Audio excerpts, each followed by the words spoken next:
যেটা নিয়ে আজকে অনেকে প্রশ্ন তুলছেন, আপনারা দেখতে পাচ্ছেন অনেক ধরনের নতুন নতুন তথ্য আইডিয়া নিয়ে অনেকে আসছেন।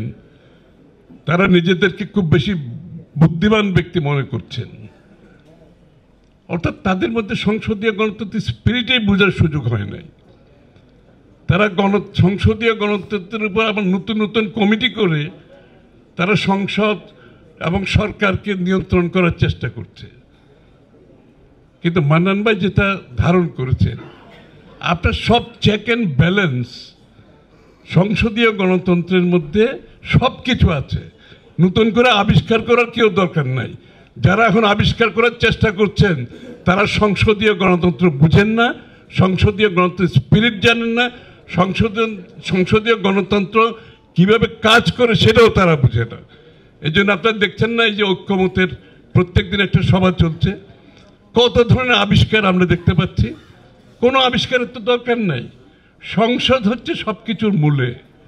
All road leads to the parliament. আপনার সব সমাধান সংসদে হতে হবে। সংসদ প্লেনারি সেশন আছে, সংসদীয় কমিটিগুলো আছে এবং সব কমিটির মধ্যে চেক অ্যান্ড ব্যালেন্স আছে। এই যে আমরা বলছি যে প্রধান নির্বাচন কমিশনার, নির্বাচন কমিশন গঠনের জন্য একটা কমিটি করা দরকার, কিংবা তত্ত্বাবধায়ক সরকারের জন্য কমিটি করা দরকার, অনেক কথা আলাপ করছি। অনেক কনস্টিটিউশনাল পোস্টে আমরা কারা যাবে একটা কমিটি করে করতে হবে, কিন্তু তারা বুঝতে পারছে না এই সব কিছু নিহিত আছে সংসদীয় গণতন্ত্রের মধ্যে।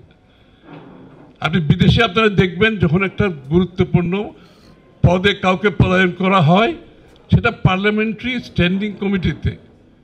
আমাদের যেটা পার্লামেন্টারি স্ট্যান্ডিং কমিটি, আমেরিকাতে সিনেট কমিটি আছে, কংগ্রেশনাল কমিটি আছে, সেইখানে এই ব্যক্তিগুলোকে নিয়ে আলোচনা হয়, তাদেরকে সেখানে উপস্থিত থাকতে হয়, সেখানে হিয়ারিং হয় এবং এটা স্বচ্ছতা, ওই কমিটির হিয়ারিংয়ের মাধ্যমে পুরো স্বচ্ছতা কিন্তু বের হয়ে আসে। এবং সেখানে বরঞ্চ কমিটির মাধ্যমে যে অস্বচ্ছতা থাকে, আপনি পার্লামেন্টারি হিয়ারিংয়ের মাধ্যমে সেই স্বচ্ছতাগুলো বের হয়ে আসে। এই জন্য পদায়নের বেলায় আমাদের যে পার্লামেন্টারি কমিটিগুলো, এগুলো যথেষ্ট। হ্যাঁ, বিগত দিনে অনেক কিছু কাজ করে না, এটা ঠিক, আমি স্বীকার করি। আর শেখ হাসিনার সময় একেবারে ধ্বংস হয়ে গেছে পার্লামেন্টারি প্রক্রিয়াটা, শেখ হাসিনার সময় পুরোপুরি ধ্বংস হয়ে গেছে। কিন্তু আসলে পার্লামেন্টারি প্রক্রিয়ার মধ্যে সব কিছু নিহিত আছে, আপনি এটাকে কাজে লাগাতে হবে। এটার উপর আমরা আলাপ করতে পারি, নতুন নতুন ধারণা এনে আমাদের সংসদীয় গণতন্ত্রকে আপনি ভুল পথে নিয়ে গিয়ে সংসদীয় গণতন্ত্রের যে কার্যক্রমকে বাধাগ্রস্ত করে এটাকে অন্যদিকে নিয়ে গিয়ে সেটা করা মোটেই ঠিক হবে না।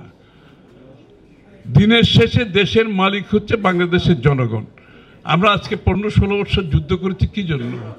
জনগণের মালিকানা ফিরিয়ে দেওয়ার কথা বলেছি না? প্রত্যেক দিন বলেছি না জনগণের মালিকানা? তো জনগণের মালিকানা কোনটা?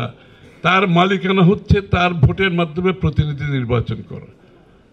তার সেই প্রতিনিধি তার এজেন্ডা নিয়ে সংসদে যাবে, তার পক্ষে কথা বলবে, দেশের পক্ষে কথা বলবে, সংসদে বিল পাস হবে। এই সংসদীয় গণতন্ত্রের প্রক্রিয়ার মাধ্যমে জনগণের আশা প্রত্যাশা, দেশের ভবিষ্যৎ, রাজনৈতিক, সামাজিক, অর্থনৈতিক যে বিষয়গুলো একটি সংসদীয় গণতন্ত্রের সংসদের মাধ্যমে, সংসদীয় কমিটির মাধ্যমে, সংসদীয় রাজনীতির মাধ্যমে প্রতিফলন ঘটানোর যে বিষয়টা, সেটা উনি সফলভাবে করেছেন। বাংলাদেশে খুব বেশি রাজনীতিবিদ আপনি পাবেন না, কিন্তু রাজনীতি তো অনেকেই করছে। আপনি হাতে গোনা কয়জন লোক পাবেন যারা সংসদীয় গণতন্ত্রের যে স্পিরিট, যে ভাবনা, যে দর্শন, যে চিন্তা, সেটাকে আমরা ধারণাই করতে পারতেছি না। আমরা রাজনীতি করছি, এমপি হচ্ছি, মন্ত্রী হচ্ছি,